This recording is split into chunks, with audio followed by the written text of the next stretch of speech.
Just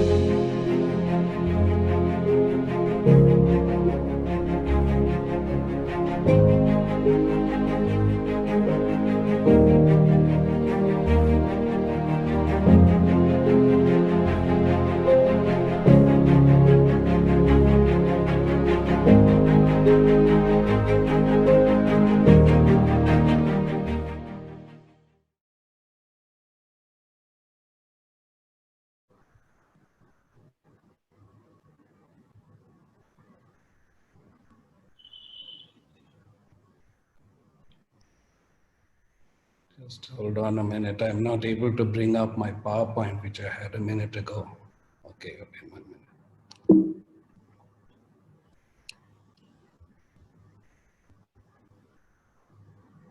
Yeah.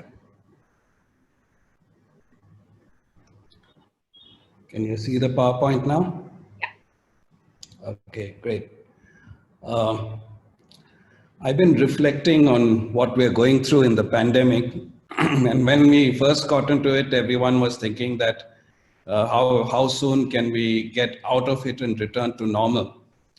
And then a lot of people have been thinking maybe normal was the problem. And I started thinking along these lines and defined 7 lessons that I felt we need to learn from this. So the first lesson, I'll go through them one by one. The first lesson is markets cannot be the primary backbone. And in democratic regimes, we've tended to live under this economic philosophy that has dominated since, I'd say, the 1980s increasingly, and now it's dominant all over the world. And it is commonly called neoliberalism, which believes that markets are self-organizing. Adam Smith's famous metaphor of the invisible hand, that competitors, price and demand strike an equilibrium and they organize themselves. So therefore they are efficient. And the example of the Soviet Union and the communist regimes who did not run successful economies because they tried to control them too much. In India, we had the license Raj. So these are examples of how trying to control a market centrally causes inefficiencies. And government is seen as an inherently centralizing tendency, and therefore government is seen as inherently inefficient. So there's a belief that the state must retreat into as minimal a role as possible and leave the maximum to markets. And this logic has started even extending to social goods like health and education, where it is felt that these are best provided by the private sector. So we've been seeing an increasing incidence of private schools, especially in the metropolitan areas. Even in health, our government is shifting to a policy which is more insurance-based, so you can go to a private provider and not rely on a government healthcare provider. So in this, the obligations of the state have substantially changed. That earlier there was this, I'd say post-World War II, there was a notion of a welfare state where the government would look after you and reduce uneven development by redistributing wealth. Now that has largely been erased, and government's primary focus right now is seeking to enhance the global competitiveness of private enterprise. Now, what has happened in the pandemic is that many fault lines have been exposed. Some have been evident earlier about the poor accounting by markets of external costs such as environmental degradation, public health, inequality. And we are seeing the impact of public health and inequality being improperly accounted right now, especially in the pandemic. But the major thing we found is that markets orient towards efficiency rather than resilience, so cannot cope with sudden and radical change. And we are seeing radical change right now. For example, if you take a private healthcare enterprise, like any market system, it will try and operate maybe at 90% efficiency or more. But when it's focusing on efficiency, it has no resilience. If there's a sudden shift in demand, it really cannot cope. So a resilient healthcare infrastructure would be one where perhaps the orientation in normal times would be towards wellness and systems of wellness. But when a pandemic or something happens, the resources of wellness can be directed towards taking care of disease. So markets cannot cope with these kind of changes because they focus on efficiency. So we're seeing a rather funny system when markets cannot cope with large-scale change, whether that change is internally induced by markets themselves, as happened in the 2008 financial crisis, or externally as happening in the current pandemic. You see markets desperately crying out for assistance from a state hitherto dismissed as inefficient.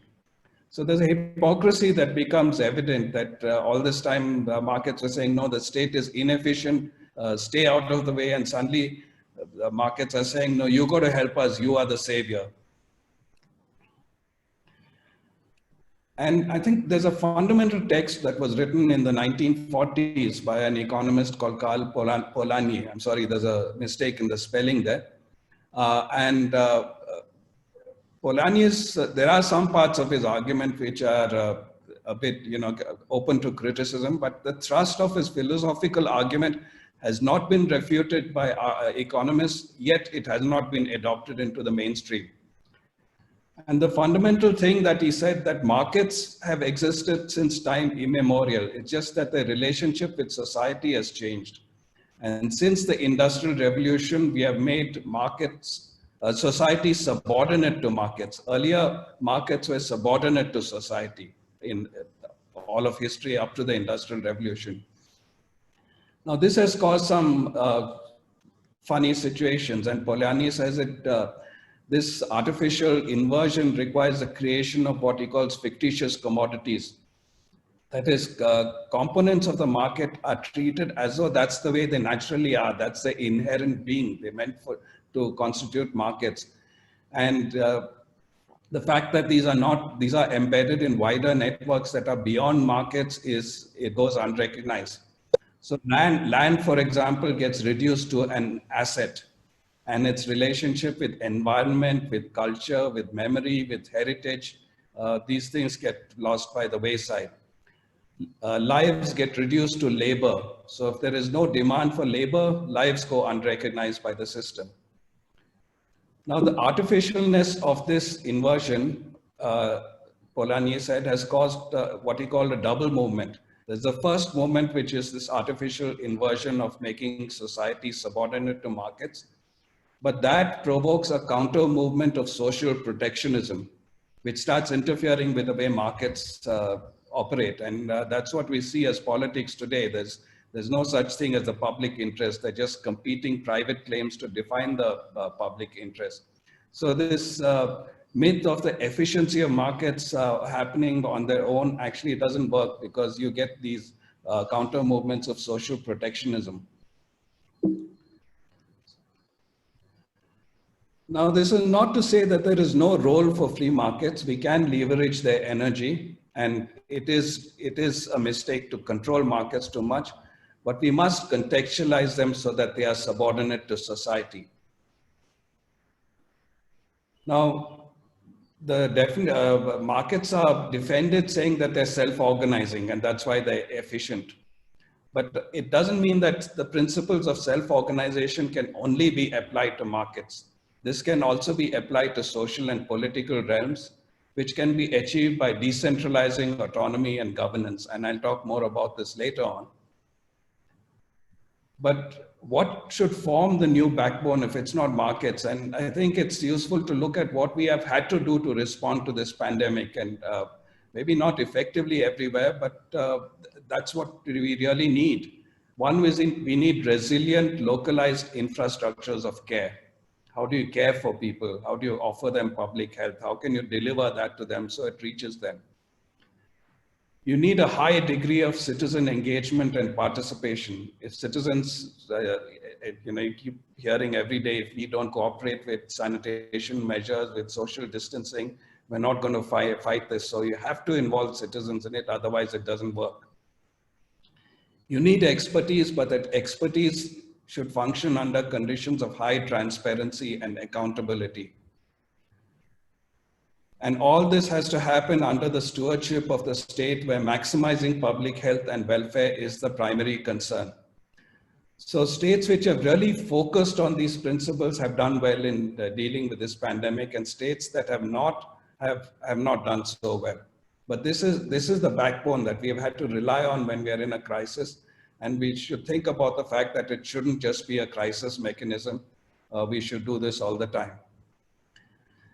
The second lesson is what I call the politics of recognition. The fact that we have a political system that by definition does not even recognize large segments of the population.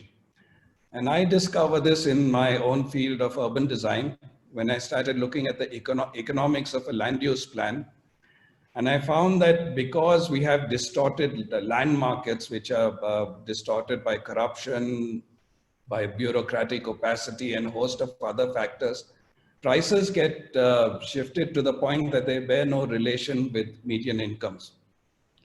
I think any of us, if we try to buy a plot of land in the city today, would discover that very fast.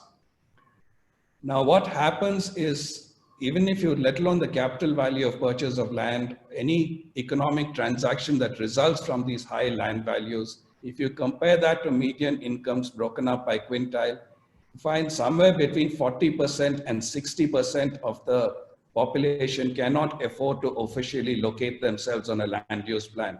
They have to exist outside the paradigm of planning.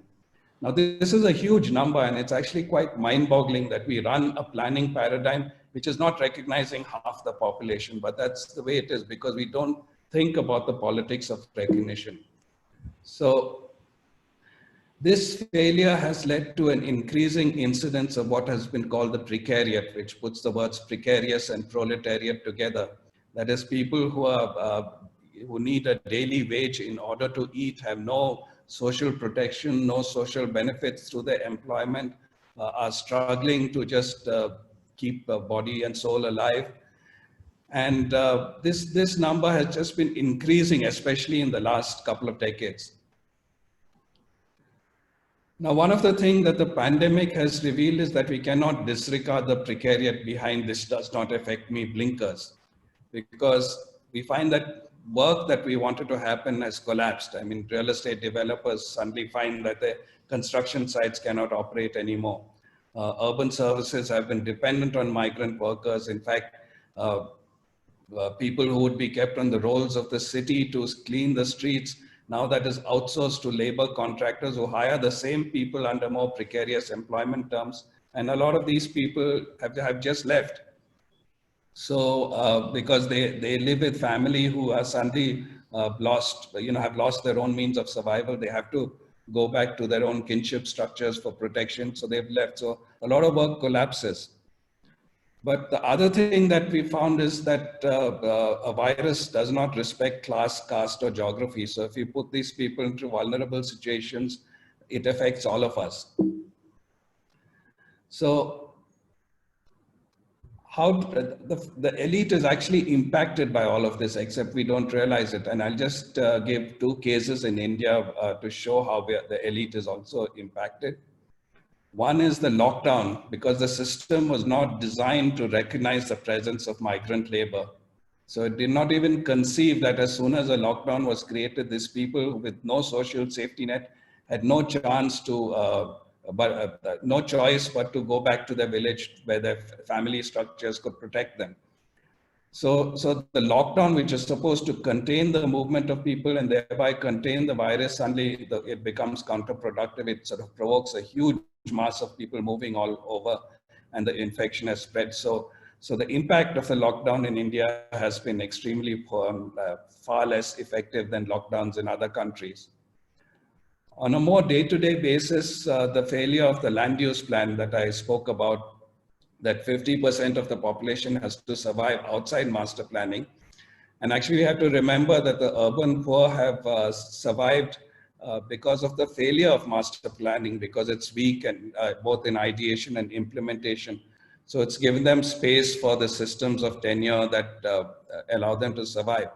So they move into slums, unregulated layouts, but these spaces exist outside the paradigm of planning, and they are a huge number, half the city's population, maybe not half the area because they live in far greater densities. And but there's a discontinuity of space. There's no consistent order of space. And that consistency is needed to run any urban service, whether it is traffic, whether it's water, whether it's electricity. And as soon as you get these spatial discontinuities of, half the city run by one paradigm, half by another, it's very difficult to run an urban service. So electricity and power distribution in India, for example, in almost all our cities, run with what they euphemistically call transmission and distribution losses, which are in the region of 30 to 40%. That's quite amazing that we live with that. I mean, would any business survive on 30 to 40% inefficiency? So how do states survive with such low levels of recognition? One is there's a politically passive citizenry, and that's been a system that has existed in India. But you can't take that for granted as continuing, because as communications improve, people get cell phones, as movement becomes more easier between regions, a citizenry that might have been politically passive will gradually get more political. And if you're successful in increasing the reach of education, it'll get even more so. The other is just use an autocratic structure of repression, and that's how you control it. So I'll give an example of North Korea they just control the population through force. But the third is what we've seen happening in China, where there's high economic growth, and you get a population saying, "Okay, I'll trade that off, because my economic well-being is improving quite drastically, and I'm willing to tolerate a certain loss of political liberty, a certain loss of equality, because I can still do better." But now questions come up. One is autocracy is vulnerable to change in the long term. So you saw the speculation in the media when there was people believed that the North Korean leader's health was suspect, because that meant that the system would just collapse because it was power so centralized. So it's very difficult to sustain autocracy through force in the long term. But for a country like China, it will be interesting to see what happens, because they're facing a fairly long economic recession, and the genie of economic freedom cannot be put back in the bottle. So can political repression survive without the backing of economic growth? Then it'll be interesting to see what happens there. And it makes one speculate whether China's recent decision yesterday to crack down even harder on Hong Kong is out of this kind of fear. So long-term resilience requires high degree of recognition on all fronts. And there's a very interesting book called The Spirit Level, written by Richard Wilkinson and Kate Pickett. And they found a very strong correlation between high degrees of inequality and low performance on public health. And this happened across both rich and poor countries. That correlation was consistent. And their argument is that this happens because inequality erodes social trust. It increases anxiety and illness, reduces public health, and encourages excessive and conspicuous consumption. So inequality affects society as a whole. Now, if we say that we have to move towards equality, I often face a sort of pushback from people I know whose political sympathies are more right of center. And as soon as you talk about equality, they think you're talking about communism. And we know communism hasn't worked, and it's an enforced system. But development economists like Amartya Sen have argued that, and many others, that what we are looking for is equality of opportunity and rights. We're not looking for an externally enforced equality of status. The third lesson is on local government.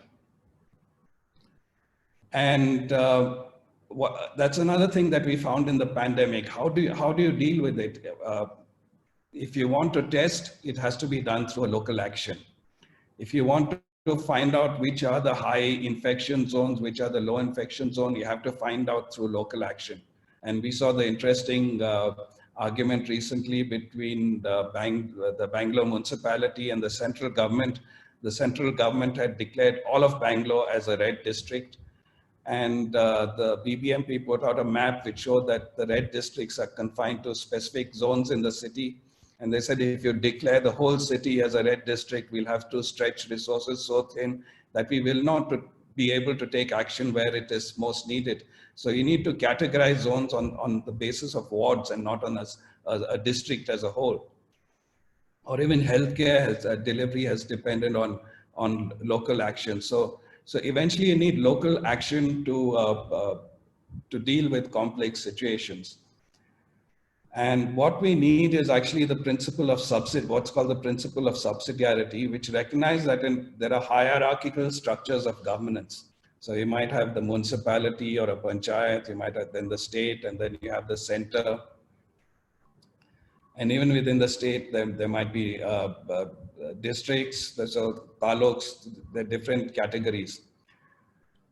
So you say higher levels actually have a subsidiary function, not a central function. Power is actually pushed to the bottom. And the lowermost level does the maximum it can at its scale, and what it cannot do is delegate it upwards to the next higher level.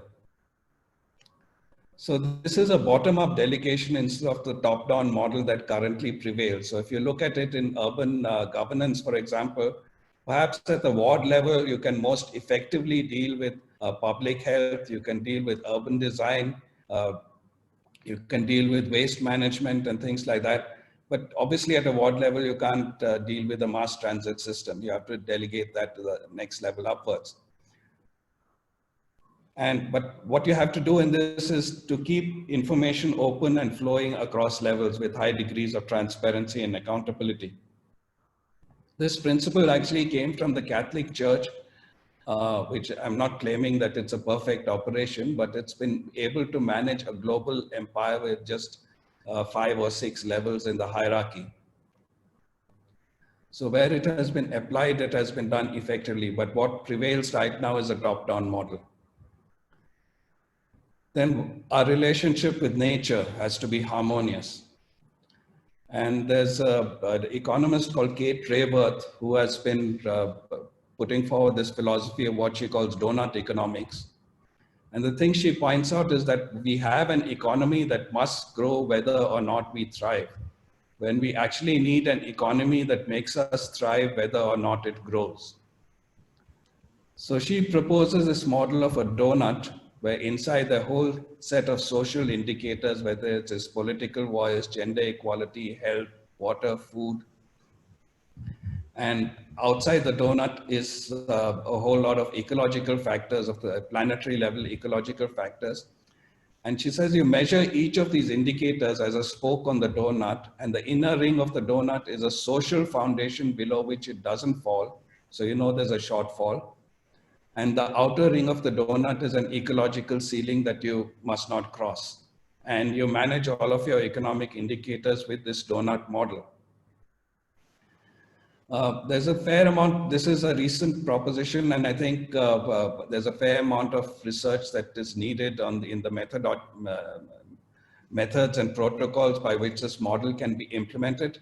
But what's fascinating is that the city of Amsterdam has about 2 or 3 weeks ago announced that it will use this model of donut economics for managing a post-pandemic economy. So we have some experiments on the ground that we'll be able to watch and see how it works. But there are problems beyond just the pandemic. I saw a nice cartoon which I looked for to see if I could put it into the presentation, but it sees a person sort of cowering before a tidal wave, and the first tidal wave is called the pandemic. And behind that is a second tidal wave, which is even bigger, which that person can't see, which is economic recession. And beyond that is a third tidal wave, which is the biggest of all, which is climate change. So we have these issues of crossing beyond ecological thresholds. We have pollution, which is actually cutting short lives in our metropolitan cities. So, and the problems were, this pandemic is a zoonotic virus, which means it has jumped from animals to humans. And the immediate tendency is to blame the wet markets in China, where it came about, because they deal with all kinds of exotic animals there, and they say that's why it must have happened. But actually, I mean, I think China was just unfortunate that it happened there, because there are many other places that have provoked the uh, propagation of zoonotic viruses. So one is our intrusions into animal habitat, wild habitat like deforestation and mining. The second is the way we do agribusiness and industrial meat farms. And these have all been causing zoonotic viruses, because when we intrude into natural habitat, we increase the proximity we have with wildlife. So these have all been provoking zoonotic viruses. It's just that COVID-19 has been a more sort of lethal one. There's a fascinating paper written in the 1960s by an economist called Kenneth Boulding. He said that the economics of the coming spaceship Earth. And he talked about two kinds of economics. And he said our current model is cowboy economics, where the cowboy is on a vast country which stretches till the horizon. And it seems to have no limits. And he's just concerned about how he can expand the frontiers of his homestead on this vast plain, on this vast territory. But the other model that Boulding says is what he calls spaceship economics, where you have people within a very sort of closed and crowded condition. And there's so much within the limits of the space they're within are so confined that all of them are intensely aware that they cannot do anything without thinking of the impact on their fellow astronauts. Because if they don't think of that and if they make a mistake, it will just bounce back immediately on themselves. So spaceship economics looks at the system as closed, and cowboy economics looks at the system as infinitely open. And he said we have to realize that the planet is inherently a closed system. Now, the thing in an open system is that you just look at the throughput through it. You have the luxury of doing that because inputs and outputs are seen as being outside the system. So you don't pay much attention to which inputs are renewable, which ones are not. You don't pay much attention to what happens about the output. You just focus on the throughput, and you want to keep increasing that, which is why in current economic debate, you just hear the gross domestic product, GDP, as the sole measure of what an economy should be. But in a closed system, both input and output are within the same space, so they circulate. And there is a capital stock in the system which remains, and it's also stays there. So in a closed system, your focus cannot be on throughput. Your focus is on recycling to see how it can maintain both the quantity and the quality of the capital stock within the system. Now, this is not something current economic theory adopts. And this requires taking a much longer term view, which Boulding says is a challenge, because people push back saying, you're asking me to think of posterity, but what has posterity ever done for me? And the problem, he says, is conservationists tend to offer vague ethical responses that carry little weight. They just say, no, you should be good, you should be responsible. And that carries very little weight. So you need to realize what your self-interest is in posterity, and push through the message that our welfare depends on our identification with others. And we feel a compulsive urge, that urge is born within us, we cannot take it out of us, that we want to anchor in a community, not only in space, but across time, that we have roots in the history and a purpose towards the future. So when we're looking across time also, we realize that a loss of identity with posterity deprives society of the capacity to tackle current problems. And that's something we're realizing in the current pandemic, that such a society can soon fall apart. So we have to realize that we have a self-interest in posterity. Lesson number 5 looks at the role of local business. And there's been some argument that, oh, global supply chains are vulnerable, that's why we should go local. So people say that, oh, the US was dependent on personal protective equipment from China, that chain has got disruptive, so it should have been more self-sufficient. But actually the problem is much deeper rooted than that. The problem is rooted in the role that capital plays in the system. And this is something that has been pointed out by Thomas Piketty in his book. And again, this is an argument that has not been refuted by economists, but not accepted either. And there's just the neoliberal response that, oh, yeah, he's asking for increasing tax that's inefficient.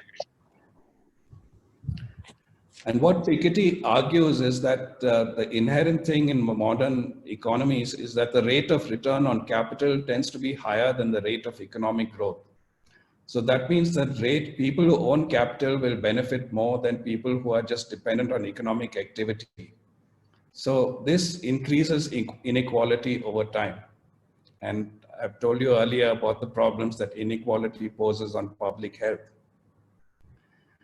What happens then is capital becomes dominant. Those who own capital acquire a competitive advantage. And then those who do not own capital cannot compete. And that's local business who don't have much capital. So your local Darshini, if they suddenly have a Starbucks coming next to them, then they find they can't cope. Or even if it's a cafe coffee day, which might be local to our country, but is a corporate which had access to capital.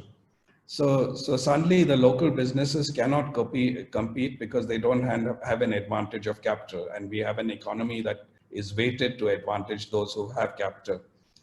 And then eventually this reaches a stage where capital becomes so dominant, the tail starts wagging the dog.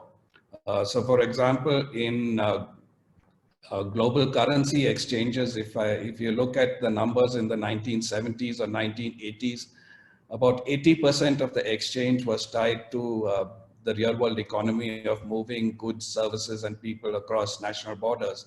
And 20% was in currency trading or speculation. Now the speculation figure is somewhere in the region of 96%, and only 4% of currency trades are actually tied to a real world economy. Or you get a situation where profits of a corporate are plowed into share buybacks rather than reinvestment in productive growth.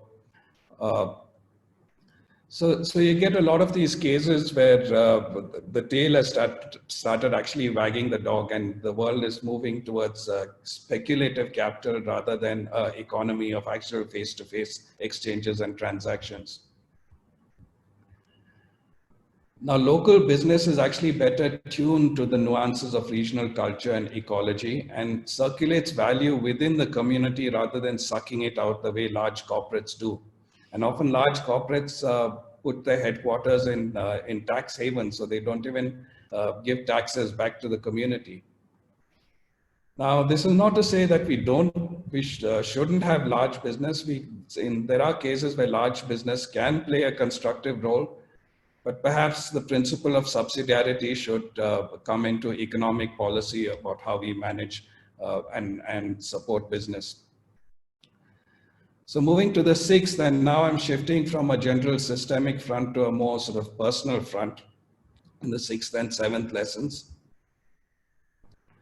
And how has time been in a lockdown? And I admit I'm talking here only with a small sample of those who have the luxury of a stable home and the financial means to survive through the lockdown. But I think all of us listening to this discussion today belong to that category. So we're finding ourselves with a lot more time at home. We're finding ourselves with a lot more time to reflect. We are suddenly discovering the value of intimacy and solitude. And I find that many people are actually sort of reaching out to people who they haven't contacted earlier. And suddenly this awareness of this is causing people to reach out, whether it's over the phone or whether it's over video chat. Now, what happens in normal times when time is under pressure? Because pleasure is so hard to get because we're so busy commuting and working and all of that, when we get it, we look for a certain intensity of pleasure. So we seek it outside in entertainment that is really captures our attention, whether it is in malls, bars, cinemas, restaurants. And we actually acquire an addiction to the adrenaline of pleasure. and we are captured by speed. And we lose the value of serendipity, which is to just discover something, stumble across something by accident and find out how lovely it is. And actually, serendipity is how all our relationships survive. You just have we might be having a conversation with someone we love, and suddenly the person says something which really touches our heart. And we realize that, and we, we just discovered it. It's not that we intended to go there to that topic. So we're discovering a certain value of slowness. So let me give the example, like suppose you walk in a beautiful garden and you're struck by its beauty. But what happens the next time you walk through it? Now there are two ways you can walk through it the next time. One, you can say, oh, I've seen this before, and you start thinking of something like it's like where you're walking to, etc. But you can also walk through it saying, okay, let me look at it again. Let me give it my attention in the second walk also. And maybe the second walk is not a purpose-driven walk, and you start just strolling, looking at the garden, giving it all your attention. And suddenly a level of nuance and detail reveals itself, the texture of a flower, the pattern of a shrub, and you start seeing something that you didn't see the first time. Or if you keep walking across the months, you start discovering the eternal rhythm of the seasons. So there is a depth of experience that increases over time when we invest in slowness. And I think what we've discovered in the slowness we have now is something that we should treasure and hold on to once we come out of this problem. Milan Kundera has written a novel called Slowness, and it's a fictional novel, but it's actually a work of philosophy also. And he cites this wonderful Czech proverb which says that we must have time to just gaze at God's windows. So you just stay there still, open to experience, and you gaze at God's windows because you're gazing, which is really a metaphor for the world around you. But you know that God will suddenly reveal something in the window, and so you invest the time. And if you're just in a rush to pass it by, you would never see this. So we have to put that kind of time into our lives. And the last lesson I'll focus on is the fact that priorities lie within us. Now, what do we prioritize? I think we've been in a world where we've been seduced by the intellect and the senses, and we look at these external things that are outside us, and we say that's what's important. And we lose touch with our own consciousness and inner wisdom, that all of us are actually born with a certain wisdom. And that wisdom actually has the capacity to wonder. This capacity to wonder comes naturally to us when we are children, but our education schools it out of us because it teaches us to depend on these externalities. And there's a wonderful book by John O'Donoghue, who was a priest, poet, philosopher. I mean, he remained a poet and philosopher. He gave up being a priest, but he wrote beautifully. And there's a series of conversations he has with the friend John Quinn. And these are recorded in this book with this really wonderful title. It's called Walking on the Pastures of Wonder. And to O'Donoghue, that's what life is, to walk on these pastures of wonder. And O'Donoghue says that we actually have a creativity that we show in everyday acts. And he gives the example of speech. Now, linguists have long argued that the capacity for speech is inherent within us because every time any of you utters a phrase, no one will have uttered exactly that phrase in history before. It's actually quite mind-boggling. So the creativity, the uniqueness of each speech act is too high a degree of complexity to have been learned just through experience. So linguists say the capacity for language is inborn within us, and that allows us to use language. But O'Donoghue takes it further, and he says it's actually an artistic act. What does it mean to just start speaking? And he says, out of the silence within, we coax sound and meaning. So it's a very powerfully creative act. And if you think about that, there are actually so many daily acts that we carry out which are creative in the same way. And this creativity is so powerful that one must practice a rigor by which you learn how to harness it. And many of us don't have that rigor, and then we actually become fearful of that creativity. As O'Donoghue says, one of the sad things is that so many people are frightened by the wonder of their own presence. They are dying to tie themselves into a system, a role, an image, or a predetermined identity that people have actually settled for them. But actually, if you could just get in touch with your own inner wisdom and realize how spontaneously and creatively you're using it every day without even realizing it, you could take it to new levels. Now, what has happened is that we've lost touch with wisdom. We just, because of our emphasis on external things, we just put emphasis on knowledge. And another book that from which I've learned a lot is by Julio Olala, who talks about moving from knowledge to wisdom. And there's a slightly long passage that I think is worth reading out. And he says, knowledge has become another possession, and therefore it has also become the object of greed. Wisdom, on the contrary, cannot be a possession. It cannot be traded, regulated, or registered. It cannot be owned by any individual because it lives in a territory that is not solely human. It is shared with the gods. Wisdom is not what we know about the world. It is what the world discloses for us. If knowledge can live in greed, wisdom can only live in gratitude. If knowledge belongs to thought, wisdom belongs to the soul. If knowledge creates silos and divisions, wisdom integrates. If knowledge is knowing about it, wisdom is being it. Wisdom has a sense of timing and relevance that is mostly hidden to knowledge. Knowledge may deny meaning, wisdom is inseparable from it. Knowledge lives in the mental domain, wisdom also lives in soul and spirit. So reflecting on this, I would argue that wisdom is an inner spirit that removes our inner anxieties by revealing our place in the world that is already enchanted with meaning. And if you look at it, the world is also alive. That is how poets have typically recognized it. And there's a philosopher called Morris Berman who comes up with this wonderful phrase, participating consciousness.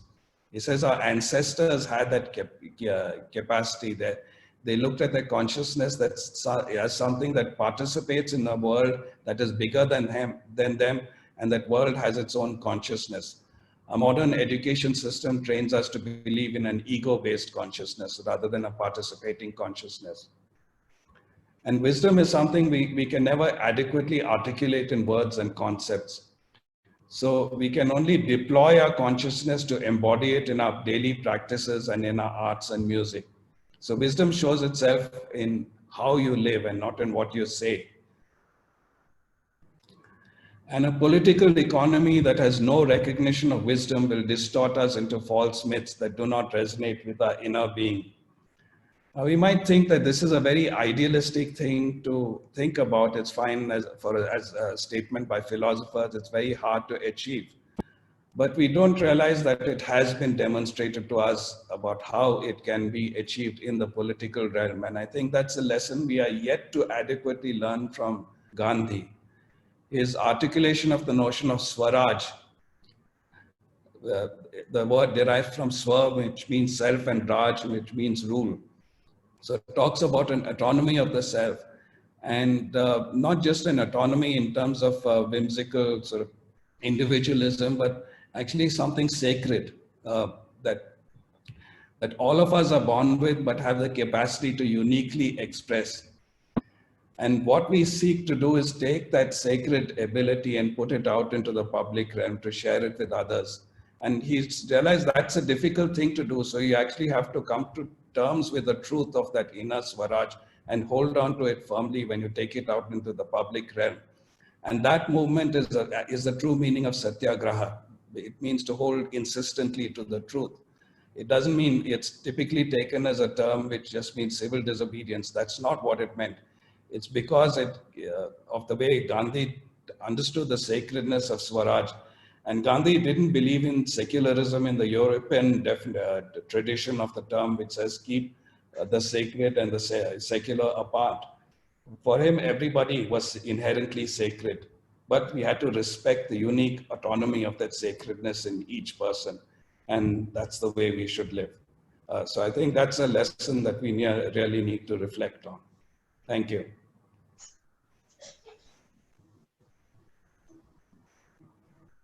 Thank you, Prem. That was a very, very thought-provoking talk.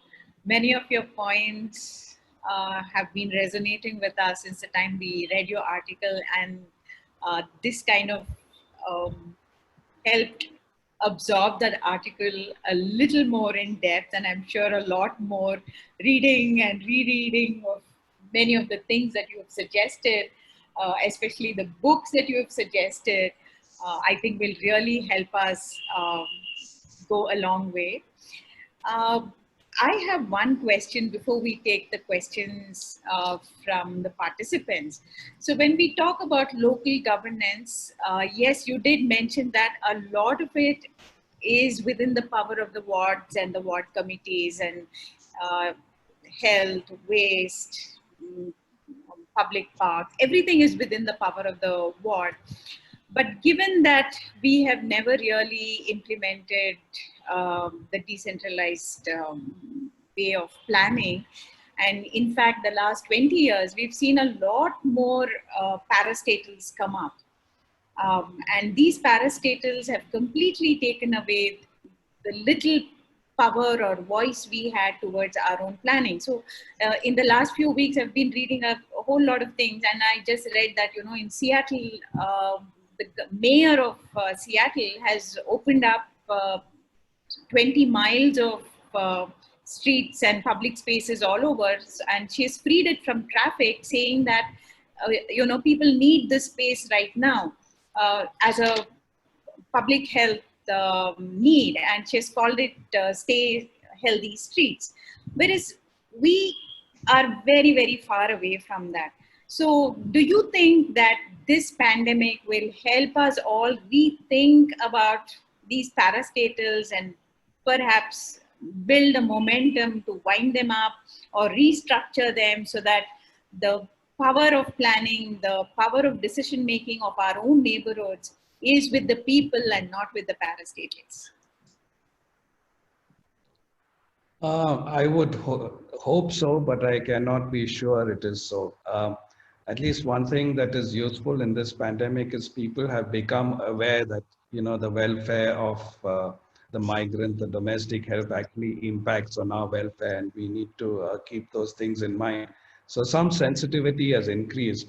What happens when you're out of it? We have two problems. One is that people forget very easily. They remember some things in a crisis and they forget it afterwards because they go back to their earlier comfort zone.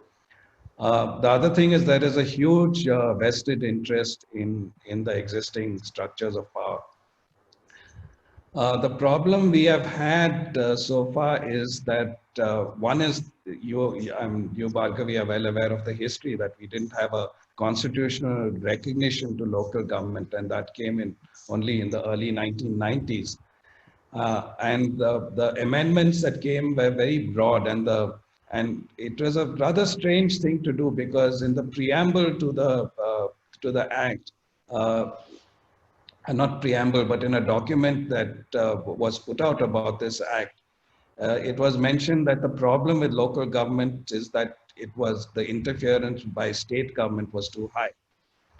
But when they said, how do we implement this act, the responsibility of writing the rules by which this act would be implemented by given to state governments. So that's a bit like asking the fox to write the rules of the chicken coop. So that is why there has been a sort of technical, the only real protection that has come is that you can't go more than 6 months with the suspension of local government. But otherwise, there's just been a tweaking to maintain the status quo through the back door, which is why the parastatals agree. There was no specific prohibition of parastatals in the 73rd and 74th Amendments.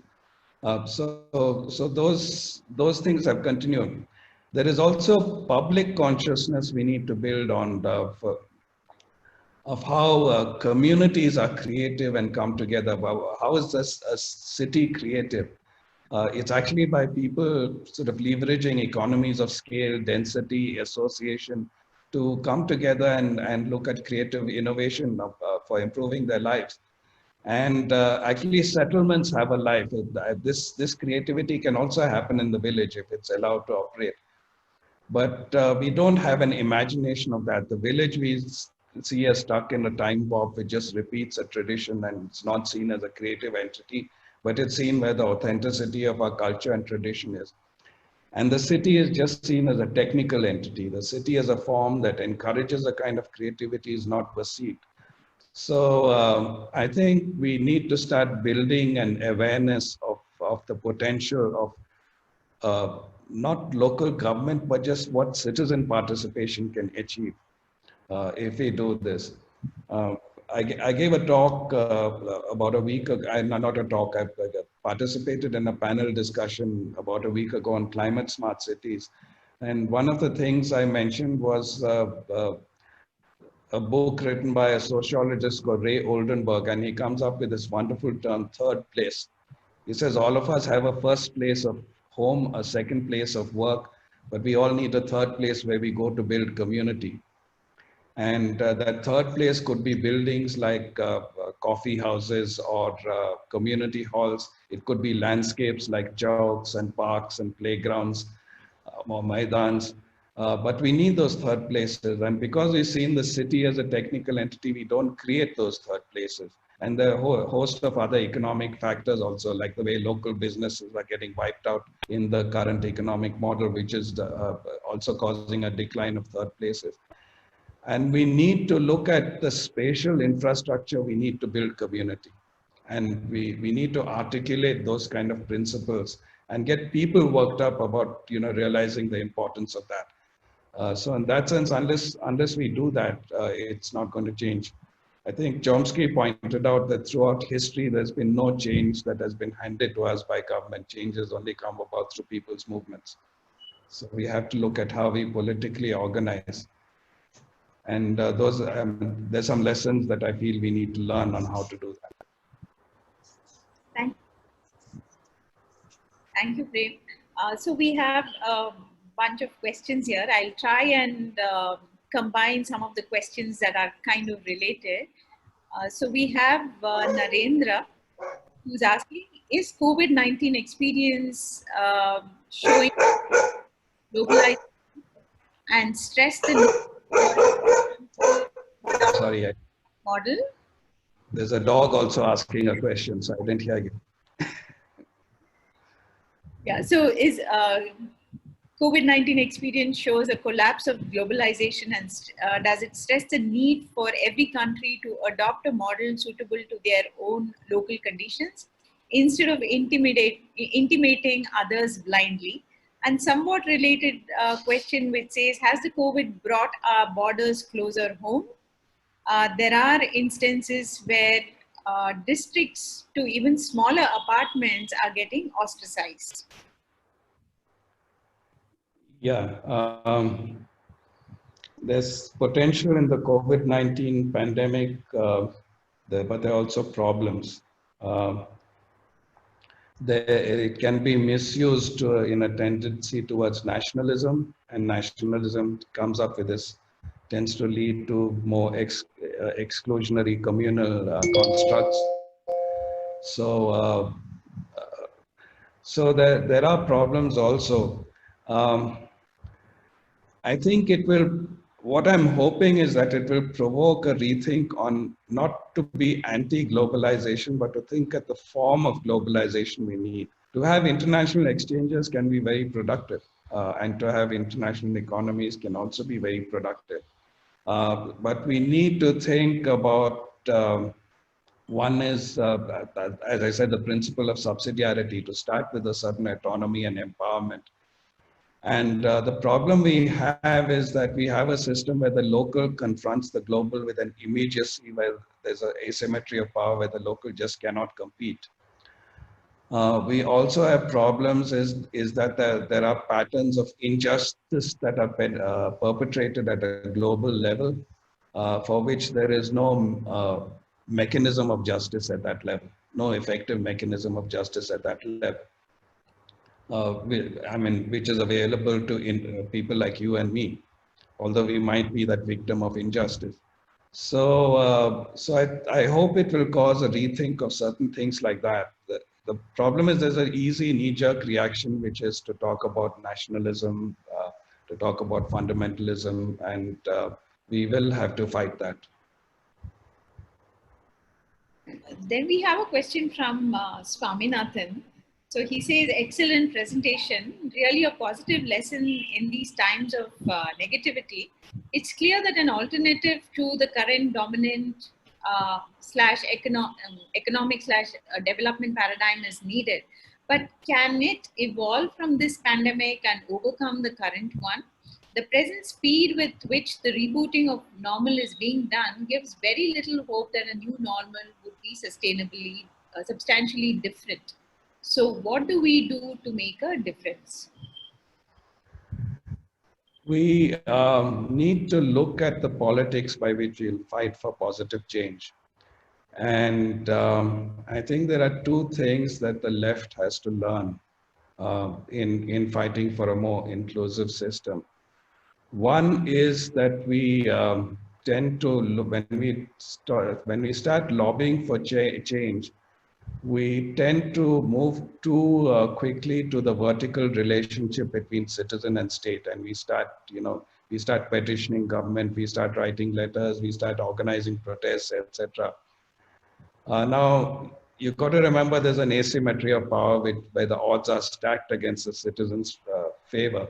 So I think that movement to that vertical relationship depends, has to be founded to a large extent on a set of lateral relationships between citizens, where we as citizens come together to define the models with greater clarity of what we are looking for change.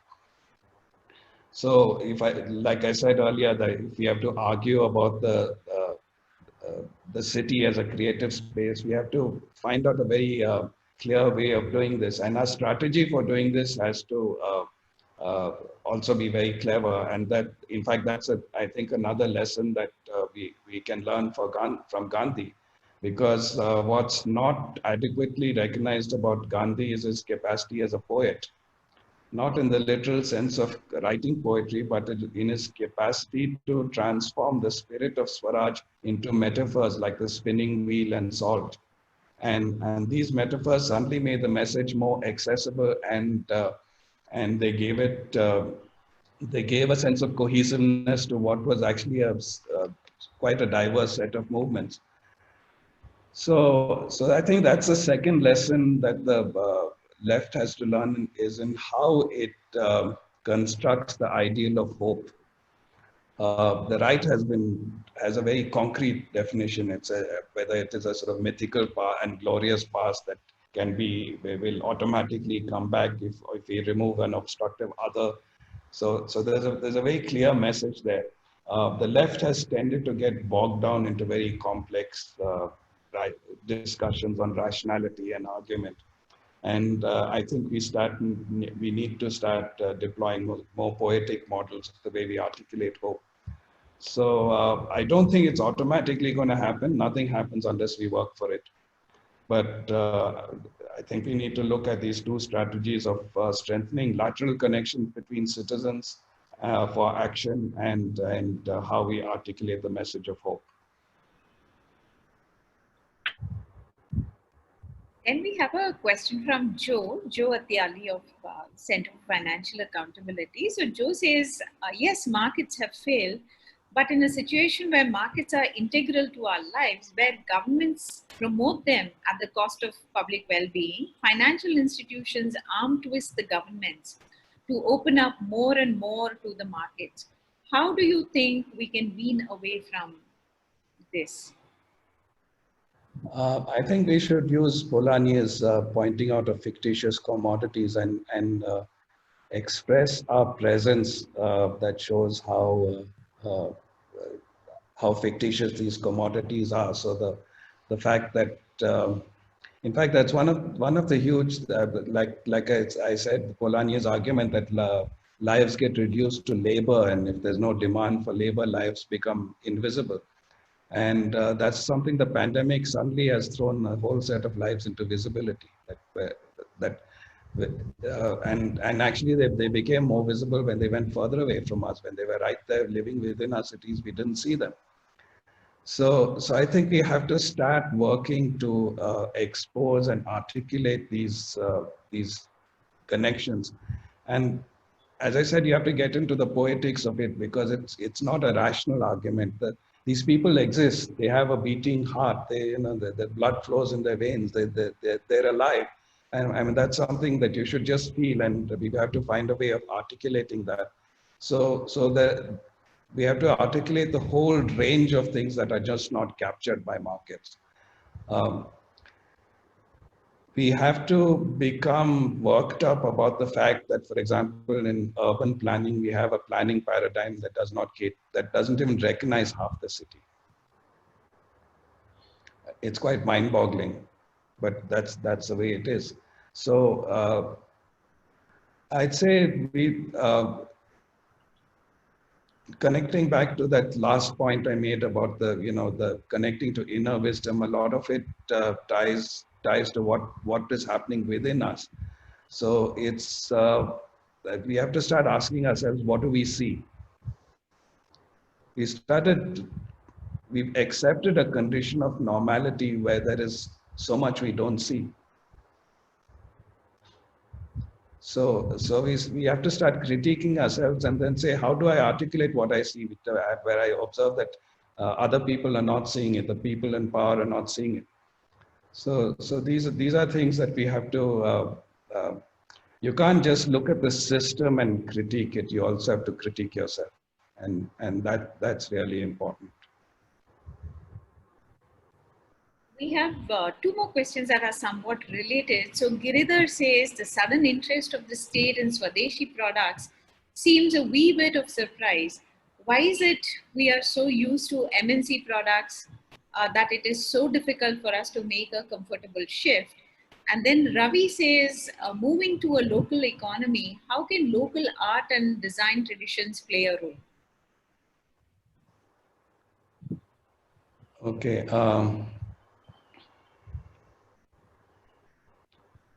They're slightly different questions, and I'll tackle each of them separately. Um, I think there's a historical reason for the seduction by the global. If you look at what happened in 1947, we were a country that had, as a post-colonial country, we had 2 centuries that had been behind us, which we did not consider and authentically a part of our history. So there was a historical rupture there where we couldn't move easily from a past into a present, into a future, and that became problematic. So if you see the development discourse that happened in the first few decades after independence, there was a sense of suspension between the memory of a past that was glorious but unfortunately too distant, and an anticipated modernity. So you had this shuttling between the poles, but the space in between was empty and suspended, and you didn't feel modernity had really arrived. So you had this shift towards the past. It's easiest for me to give architectural examples. So you had a building like Vidhan Sauda, which tries to recreate the glory of past traditions. And at the same time, you have the building of Chandigarh, which is looking at this future modernity. But we remained in the state of suspension. What happened with globalization, the liberalization of the Indian economy, is that suddenly the Indian city was now anchored in global production with the success of the software industry, biotechnology, etc. So we're not seen as isolated, we were integrated. Suddenly the level of wealth started increasing to a whole lot of people, not to far too few people, but to many people who had been struggling suddenly became more affluent.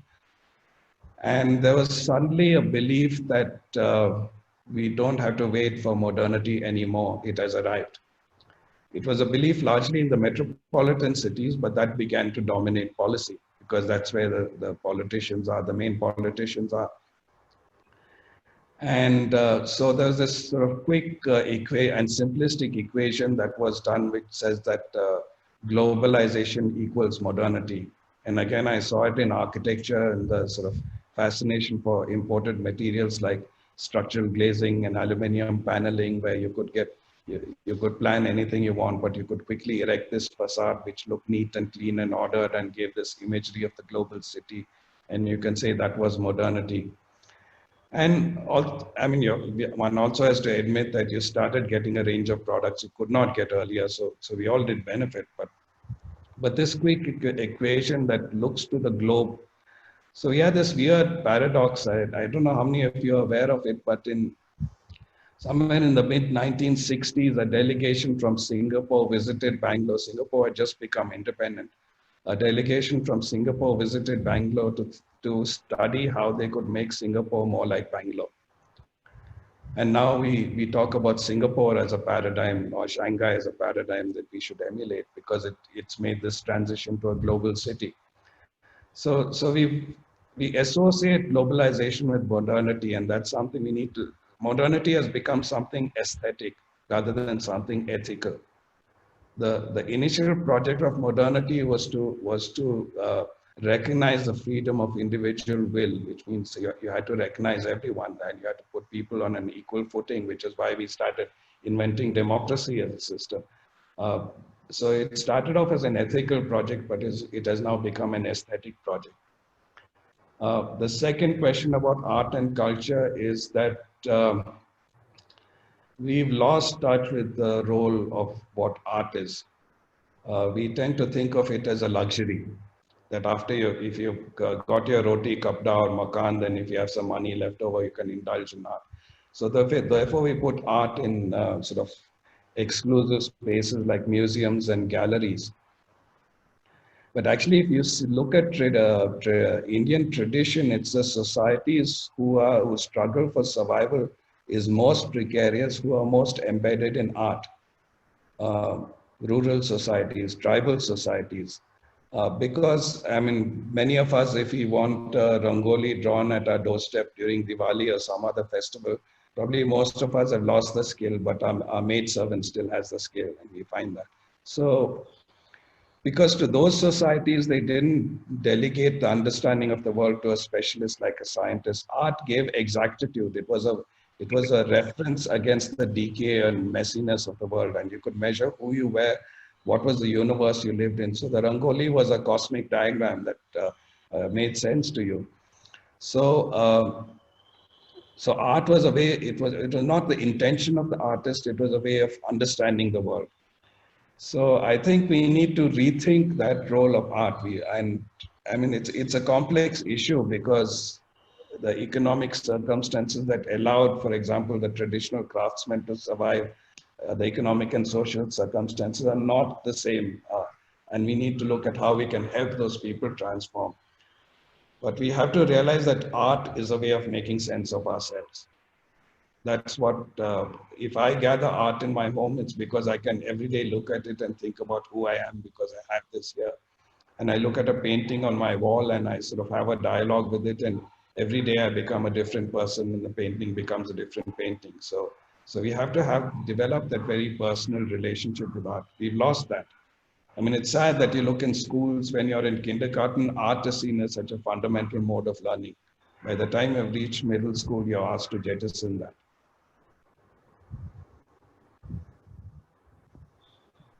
We have three comments. Darpana says, thanks Prem, fabulous presentation. And then George Mutolil says, yes Prem, you have left us with a lot of stuff to reflect on, especially striking with the last point. Our priorities are within us. Thanks so much. Then we also have Joseph Brito who says, thanks Prem, you have indeed opened our minds and there is a lot of thinking to do ahead. Then we have Manjula, who also says wonderful conceptualization. It connects so much with traditional knowledge systems, value systems, belief systems such as Ubuntu, Ikigai, and similar indigenous ways. How do we reconnect with such systems without commodifying them? And how do we bring about political awakening in our youth? When I'm asked that question, the very practical advice I give is um, that all of us live within two circles. There's a circle of influence and there's a circle of concern. The circle of influence affects what we can actually change, what we do have power over. The circle of concern is much wider than that. So at the level of the circle of concern, I might say I want peace in the world. But obviously, there's very little I can do about doing that. But what I can say, okay, that's what impact does that have on my circle of influence? I can say, okay, I will be peaceable with my neighbor. So now the problem that a lot of us have is that we focus on this, we get so overwhelmed by the circle of concern that we forget to act on our circle of influence. So I would say don't think of the big picture, just focus on your circle of influence. And even if you're just expanding that circle by 1 millimeter a day so that it moves closer to the circle of concern, you might not achieve the match in your lifetime, but it doesn't matter. As long as each of us is developing that critical awareness, examining our lives to say that we shift out that circle of influence every day, then that's, I think that's the most effective way to go. And I mentioned the principles of self-organization, and the thing about self-organization, it works when it builds up from local action. You start local action, then you discover patterns in that local action, then you build on those patterns, and that's how it goes. So it doesn't work if you get bogged down by grand concepts. As Stephen Johnson, who's written the book called Emergence. Emergence is a category, is a capacity of self-organizing systems, which means that fundamental properties emerge which did not exist in earlier states of the system. And Johnson says our brain is a self-organizing system that would cease to function if each neuron sought to be individually sentient. It just seeks on making connections, and then there are patterns seen in that connection, and those patterns are observed by the collective. Now that's not how we are taught, so we forget that, but that's how we intuitively live. Friendship, for example, is an emergent system. You meet someone and you just spend time with them, and suddenly there's a bond that unites you, which did not exist in the earlier state of the system. It did not exist in your first interaction. So it's how we live, it's how we form community, it's how we form relationships. But somehow in our professional and political life, we get bogged down by these rational descriptions. So I think focus on your circle of influence, seek to get in touch with your inner wisdom, and realize that every one of us is a poet at heart. We have one more question. So Janardana G says, Dear Prem, this is a holistic method of development. Will post-COVID lead to threat to LPG? I'm understanding it is a locally produced goods. I'm sorry, could you repeat that? I didn't follow.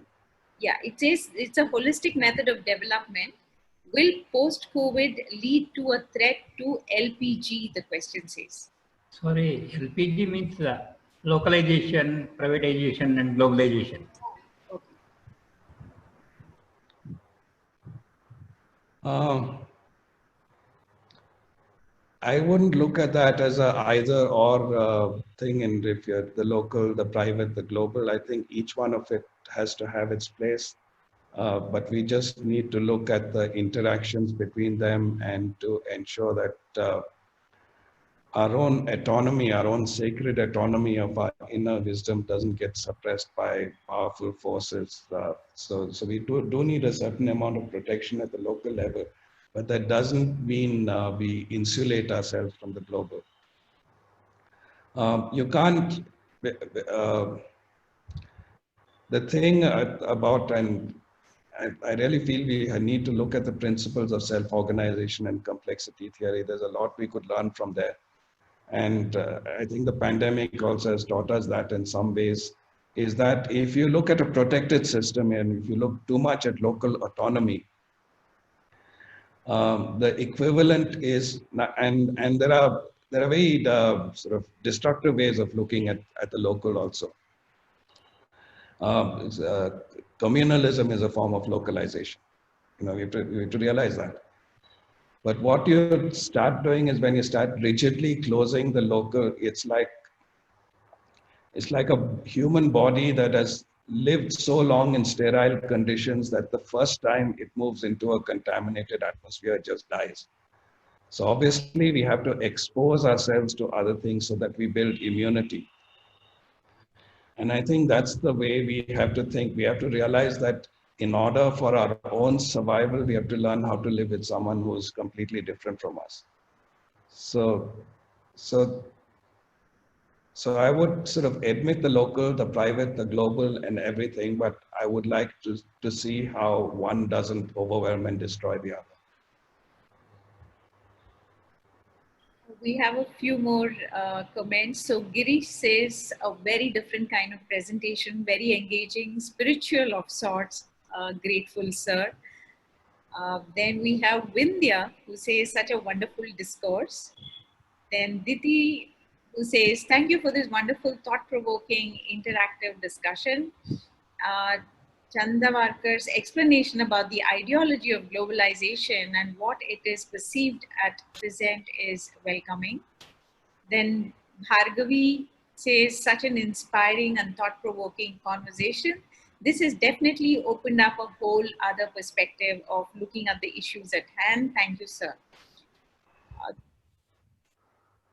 So I guess we've covered all the questions and the comments. Is there anybody who would like to ask more questions or make some?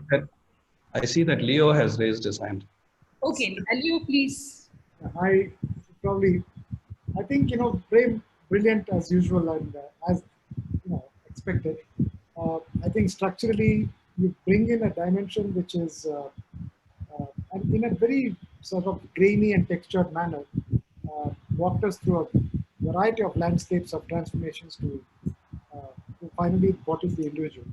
But that's where the catch is. One of the major messages through all of this that we have gone through in the past several weeks is the idea of protecting oneself. And the oneself is cannot, obviously as a, part of a species which has to dwell on a planet which is filled with organisms. It cannot survive by itself. I cannot survive by myself unless I am an interbeing. We have a politics of individualization and not a politics for the interbeings that we are. So this contradiction has played out as you have described in your talk. Now, how does one transcend from being an individual to an interbeing person? One, we need to reflect on the argument that I cited of Kenneth Boulding that he uses the no man is an island argument and say that actually we depend on how we are rooted in community. So our welfare is tied to that, and it's not just communities in space, but also communities across time. And how you can adapt with time also.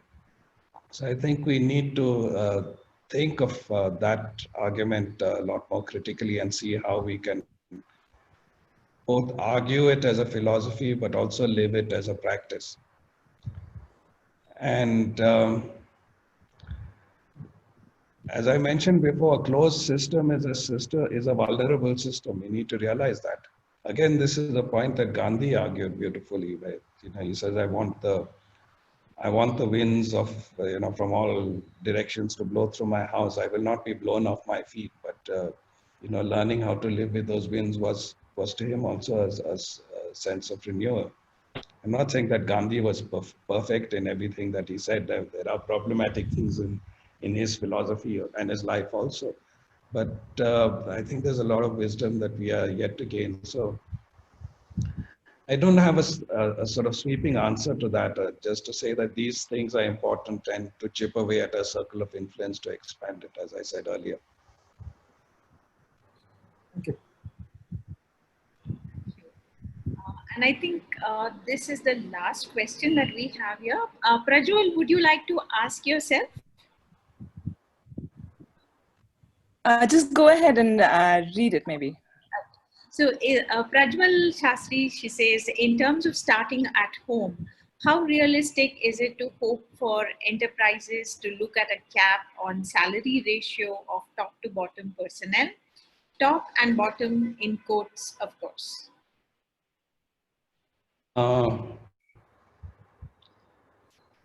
Yeah, it is important.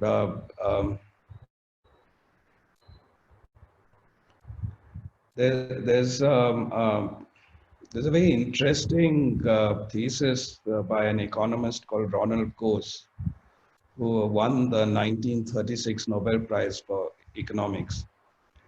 And he's asked, his research starts with a very basic question, which is, why do people organize in firms rather than being individual producers of goods and services? And the answer he gave is it's what the costs of transaction are, that if everyone was disaggregated, the cost of transaction becomes more and more difficult. And that's actually something we're discovering today, where suddenly in work from home, we are having sort of discussions over video chat and our familiar ways of reading what, what's the spirit of the room through to non-verbal cues like body language, etc. We're suddenly deprived of that. And we find transaction is much more exhausting. We might deal with the subject we come together to talk about, but there's been evidence that a video conference is far more exhausting than a physical event. So we have to look at these transaction costs, and that's where you make these transaction costs are at an equilibrium, then that's where the firm is at its most efficient. But when you look at transaction, you have to look at it across the levels of the firm also. And for that, you need to keep some kind of a maximum ratio, because when that ratio gets too high, I have no sort of basis on which to say what that number should be, but I've read writings where people say that it shouldn't go beyond, some people say it shouldn't go beyond 1:30, some people say it shouldn't go beyond 1:50. But the fact is we have a lot of enterprises which are way, way beyond that region, where the ratio is like 1:5,000 or something, or even more. And once those ratios get too high, one is the transaction of the firm as a whole does not bring in the spirit and the will of every person. So when that's high, then the top level tends to isolate itself. That's almost like thinking we are the brains and the people at the bottom level are just cogs. And that creates vulnerability in the enterprise. Now, whether people are interested in that or not is a major question. Because as I said, the tail has started wagging the dog in our over financialization of the world. So people might be running firms not for like they did in the early in the industrial era, where a person who started a firm said, "I want this firm to survive across generations." Now people start firms not even with expecting the firm to last their own lifetime. They start firms thinking that in 10 years I can sell the firm at a huge profit because of what its share value is. So the reasons become very different, and if you're looking at it from those viewpoints, maybe the Coase's argument about how the firm functions as an enterprise is no longer valid. So we have to think about what that means. Bruno Latour has a book on climate change, and his argument there is that the climate deniers are not really anti-science. They are very well aware of what the science is. They just don't think the planet is for everybody. They're okay if a large part of humanity gets wiped out. I don't know if they've really thought through about how they would survive if a large part of humanity is wiped out, because we've actually discovered how a lot of basic services can't function without the labor. But maybe they believe there's a world where all menial labor will be done by robots, and we can just have this world of the privilege to. We have to think about that and sort of start arguing our politics and our resistance before it goes too far. So yes, if you start with the goal of long-term resilience, yes, there should be a maximum ratio between the top and the bottom. But if your goal is financialization, if your goal is the planet is just for a few, then obviously you don't care about those things, and you don't care about the consequences, the bad consequences of a ratio that's gone out of whack.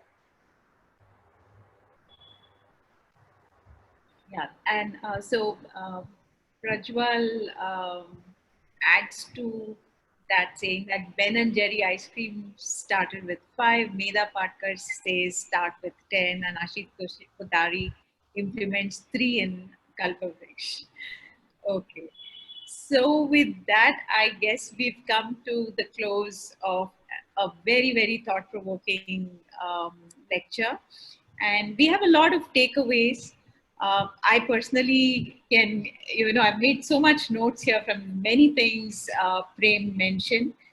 But what has struck me deep today is about the knowledge and wisdom, and especially that quote that he read out from the book, and also the fact that he highlighted that wisdom is an inner spirit that removes our inner anxieties by revealing our place in a world that is already enchanted with meaning.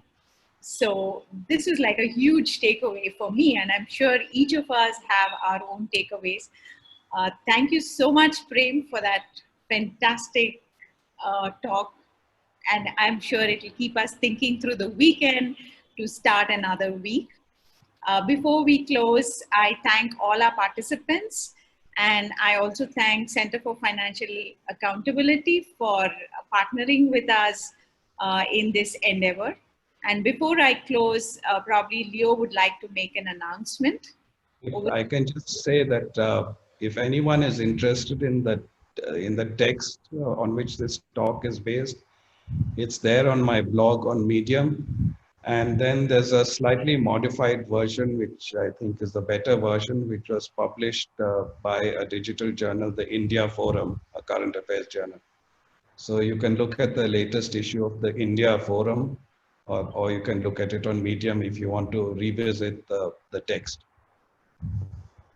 Thank you. We'll definitely add it to the website as well.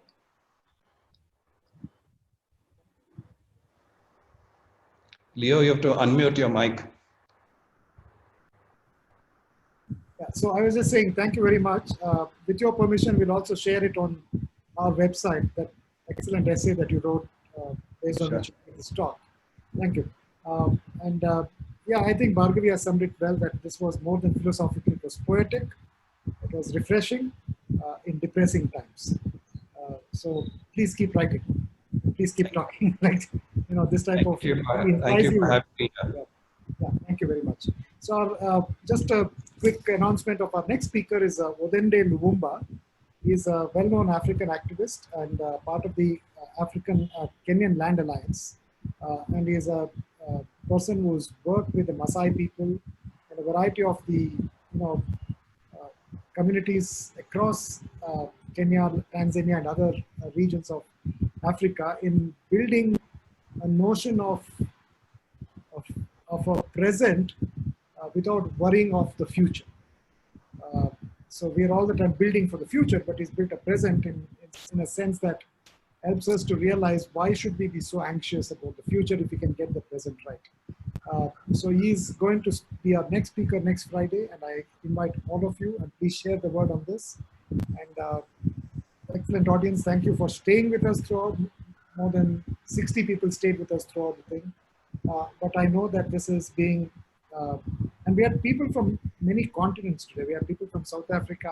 I saw Kevin from Rwanda, and he probably has experienced so deeply what it is to bring people together, as Rwanda has done after this horrific things they went through there. And we have had people from across India and across Asia. So I thank you again for joining us, and I